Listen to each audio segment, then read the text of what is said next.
Shalom Aleihim, Bisem Yeshua Hamasiah, salam sejahtera di dalam nama Tuhan Yesus Kristus. Bersama saya Pendeta Henry Tandianta, Master of Bibliology Study. Begini ini ya, judulnya begini. Doa Bapa kami bukan doa. Ya, doa Bapa kami itu bukan doa, Bapak Ibu Saudara ya, karena tidak ada rasul-rasul maupun murid-murid dicatat di Alkitab, itu murid-murid doa Bapa kami. Nggak ada ya. Tapi kan Yesus nyuruh, Pak. Makanya perhatikan, sebenarnya doa Bapa kami itu bukan doa. Perhatikan baik-baik, doa Bapa kami itu ada di dua kitab, ditulis di Matius 6 ayat 9 sampai 15 dan Lukas 11 mulai dari ayat 1 sampai ayat 4. Kita bahas dulu doa Bapa kami di Matius ya. Sepertinya kan doa mantra itu ya, yang sekarang gereja-gereja itu sangat mendewakan ya, doa Bapa kami ya. Bapa kami yang di surga, dikuduskanlah namamu, betul, bla bla bla bla. Terus yang menjadi masalah, ampunilah kesalahan kami seperti kami juga mengampuni orang bersalah kepada kami. Mosok minta ampun kesalahan kok ke Allah, kok ke Bapa, kok ke Tuhan. Ya, kalau kesalahan itu hubungannya antara manusia dengan manusia. Makanya kalau di pengadilan, hakim akan memutuskan begini. Paul Yang, Anda diputus bersalah hukuman seumur hidup. Paul Yang itu bersalah ya. Kalau bersalah itu nggak ada urusannya minta ampun sama Tuhan, nggak ada. Ini doa macam apa coba? Ayo sekarang kita bahas secara detail dan secara fair saja ya. Mosok doa ke Tuhan kok minta kesalahan, minta ampun kesalahan. Itu bukan doa. Pernah nggak ada doa? Doa Tuhan aku minta ampun kesalahan. Kalau urusan kesalahan itu kalian minta ampun sesamamu. Makanya hakim kalau memutuskan, Paul Yang kamu diputus bersalah hukuman seumur hidup. Ya, karena terbukti sah dan meyakinkan kamu melanggar undang-undang penistaan agama dan undang-undang ITE. Kalau ditotal hukumannya 11 tahun, kurangi dikit ya, atau ditambahin dikit, jadi seumur hidup. Itu kan hanya contoh saja. Ya. Jadi doa Bapa kami di Matius 6 ayat 9 sampai 15 itu sebenarnya bukan doa, nggak ada doa kok minta ampun kesalahan, itu nggak ada. Tapi kan awalnya bagus itu Pak. Bapa kami yang di surga, dikuduskanlah namamu. Lah iya, ini sama dengan silsilah Yesus.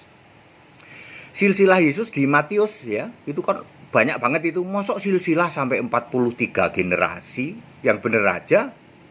Jadi apa maksudnya silsilah itu ya?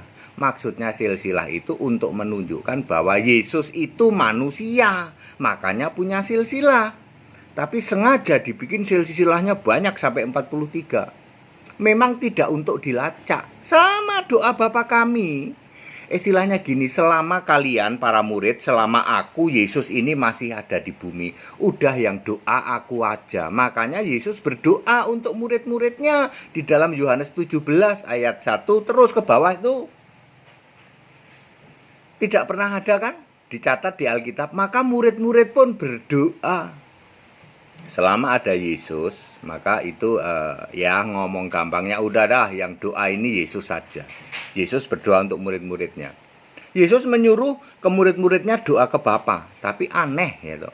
Ampunilah kesalahan kami. Doa macam apa yang minta ampun kesalahan kok ke Tuhan? Kalau kesalahan itu kalian saling memaafkan sesama manusia. Itu di Matius. Mari kita bahas di Lukas. Betul Pak, kalau di Lukas ampunilah dosa kami. Ini baru benar. Jadi Bapa kami yang di surga, dikuduskanlah, terus mungkin kata-katanya beda-beda sedikit dengan Matius. Lalu di situ ada dan ampunilah segala dosa kami seperti kami mengampuni orang yang bersalah kepada kami. Kalau dosa itu urusannya manusia dengan Allah, betul, minta ampun dosa. Ini benar doanya. Doa minta ampun dosa. Kalau ke Allah itu minta ampun dosa. Tidak mungkin hakim akan menghakimi Paul yang kamu diputuskan berdosa. Kalau berdosa itu urusannya sama Allah. Tapi kalau hakim akan memutuskan Paul yang kamu diputuskan bersalah. Kalau bersalah itu artinya urusannya hukum. Karena urusan salah sesama manusia ini. Jadi yang di Lukas lebih pas disebut doa. Masalahnya adalah baca Lukas 11 ayat 1. Andreas, salah satu murid ini adalah mantan murid Yohanes ini ngomong ke Yesus begini, Tuhan, ajarkanlah kami berdoa sama seperti doa yang diajarkan Paulus ke murid-muridnya. Saya mau gini, Pak, saya minta mobil sama seperti yang dimiliki oleh Pak Pendeta Henry Tan, ya, karena saya punyanya cuma mobil R3 ya. Terus Anda diberi Mercy mau nggak? Kan saya minta sama seperti mobilnya Pendeta Henry Tan, ya. Dikasih Mercy ya nggak mau, lalu Anda dikasih R3 juga. Nah baru Anda benar, karena yang saya minta sama seperti yang dimiliki Pendeta Henry Tan. Murid Yesus ini nanya, Yesus ajarkan kami berdoa sama seperti doa yang diajarkan Yohanes Pembaptis ke murid-muridnya. Lalu Yesus mengajarkan doa di ayat 2, ayat 3, ayat 4, Lukas 11. Di situ ada ampunilah dosa kami. Doa yang diajarkan Yesus kepada murid-muridnya, sorry saya memakai kata-kata begini, itu niru, jiplak doa yang dilakukan Yohanes kepada murid-muridnya yang diajarkan. Apakah Anda akan bangga dengan doa yang niru dari Yohanes? Yesus ingin mengatakan doa Bapa kami itu tidak penting. Kenapa tidak penting? Selama ada Yesus, yang doa Yesus, Alkitab tidak pernah mencatat murid-murid Yesus berdoa Bapa kami. Silahkan cari sampai nungging, bakar menyan, ya toh. Anda bakar menyan, nungging, buka buku-buku teologi satu lemari, tidak akan pernah bisa menemukan murid Yesus doa Bapa kami. Dan ketika Yesus berdoa, Yesus tidak berdoa Bapa kami. Silahkan dibaca di Yohanes 17, mulai ayat 1 tuh. Lucu kalau Yesus doa Bapa kami, mosok ada kata-kata ampunilah dosa kami, emangnya Yesus berdosa? Tepuk jidat. Jadi doa Bapa kami sebenarnya nggak pernah dipakai. Saya mengatakan tidak pernah dipakai. Lalu nanti ketika Yesus mau naik ke surga, ya toh, mau tentu kan mati, bangkit, naik ke surga. Yohanes 16 ayat 26. Pada hari itu, perhatikan, pada hari itu kamu akan berdoa dalam namaku. Dan perhatikan, aku sendiri tidak lagi minta kepada Bapa. Pada hari itu sudah terjadi ketika Yesus naik ke surga.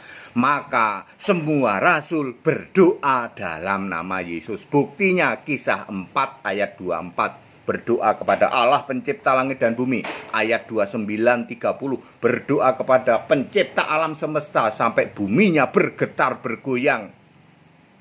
Ya. Itu dicatat di Alkitab. Rasul-rasul, murid-murid doa kepada Yesus dalam nama Yesus sebagai Tuhan Allah pencipta langit dan bumi. Tetapi doa kepada Bapa tidak pernah dicatat di Alkitab. Bahkan saya berani mengatakan rasul-rasul tidak ada yang doa Bapa kami. Pada waktu Yesus masih hidup, yang berdoa cukup Yesus. Makanya Yesus berdoa untuk murid-muridnya. Jadi doa Bapa kami itu nggak serius, bahkan tidak pernah dilakukan oleh murid-murid. Siapa yang bisa menunjukkan murid-murid melakukan doa Bapa kami? Tetapi pada hari itu, setelah Yesus naik ke surga, semua murid-murid doanya pada Yesus, berseru kepada Yesus, Tuhan Yesus, Allah pencipta langit bumi. Anda yang mendewa-dewakan doa Bapa kami, ilmumu masih cetek. JT 3 tahun lalu saya berdebat dengan Anda dan Anda mengatakan saya percaya Allah itu esa, Allah itu satu, Yesus Kristus, tapi kami masih doa Bapa kami. Tak kasih tahu, tidak pernah ada rasul doa Bapa kami. Rasulnya saja nggak doa, murid-muridnya saja nggak doa, kok kamu malah ngotot lalu kamu ajarkan kepada jemaat.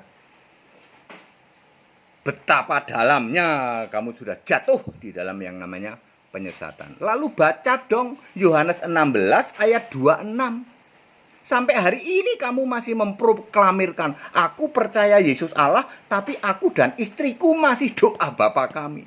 Memalukan. Tidak pernah ada rasul-rasul doa Bapa kami. Jadi doa Bapa kami, itu mah kan ditanya ya loh. Yesus sengaja seperti itu. Sama dengan ketika Matius dan Lukas menulis silsilah Yesus. Kita harus tahu maksudnya apa. Maksudnya hanya untuk mengatakan bahwa Yesus itu anak manusia karena ada silsilah. Tapi silsilah itu Anda lacak tidak akan ketemu. Justru aneh kalau ada pendeta yang bisa menemukan silsilah Yesus terus urut sampai 43 generasi. Lawang Presiden Amerika saja yang terkenal paling 5 generasi. Itu di zaman itu yang belum ada komputer kok bisa-bisanya 43 generasi. Mbok mikir. Iya mikir Pak ya, kenapa begitu? Itu kan tahu dong maksudnya, dibuka pikiran kita mengerti kitab suci. Maksudnya silsilah itu apa? Maksudnya untuk menunjukkan Yesus itu benar-benar manusia, anak manusia. Lalu disuruh doa, doanya kepada Bapa. Yesus menjelaskan Bapa itu kiasanku. Ya, lalu Anda ngotot gitu, doa kepada Bapa, ya. Coba perhatikan. Ya. Apalagi doa Bapa kami yang di kitab Lukas itu, saya mengatakan jiplaan atau niru dari doa yang dilakukan oleh, yang diajarkan Yohanes Pembaptis kepada murid-muridnya. Baca Lukas pasal 11 mulai ayat 1. Siapakah salah satu murid di ayat 4 di Yohanes 1 ayat 40? Dia adalah Andreas. Andreas itu mantan murid Yohanes Pembaptis yang nanya, Pak, saya tolong dibelikan mobil sama seperti punya Pak Henry Tandianta. Ya mesti yang datang ya persis sama dengan punya saya. Ya, Anda dikasih lebih bagus nggak mau, apalagi dikasih yang lebih jelek. Ya, yang sama kan aku mintanya sama. Ya, mantan murid Yohanes bilang, Tuhan Yesus ajarkan kami berdoa sama seperti yang diajarkan Yohanes Pembaptis ke murid-muridnya.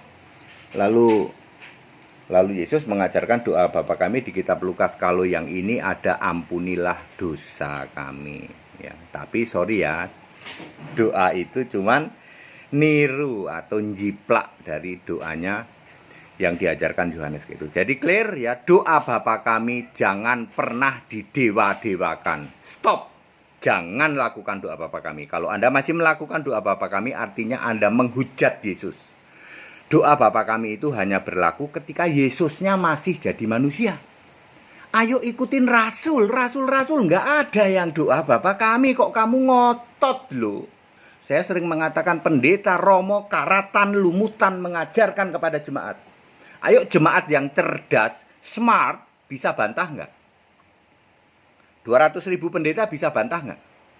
Sekian juta jemaat Kristen Indonesia bisa bantah nggak? Ya, bahwa doa Bapa kami ya itu tidak usah dilakukan lagi. Anda menghujat Yesus itu Allah sekarang.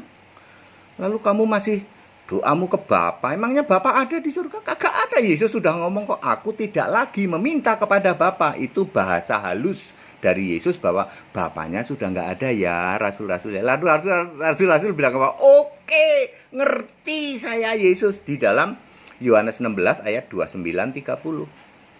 Clear? Doa Bapa kami bukan doa. Jadi Anda yang masih mendewa-dewakan doa Bapa kami, tobat. Dimulai dengan romo dan pendetanya. Tobat demi kemurahan Allah. Kalau kamu tidak tobat, tempatmu liang kubur paling dalam. Satu generasi ini akan hilang, ya toh. Dan generasi di bawahnya, anak-anak yang sekarang remaja-remaja yang educated, sudah ngerti dengan yang namanya digital, ya.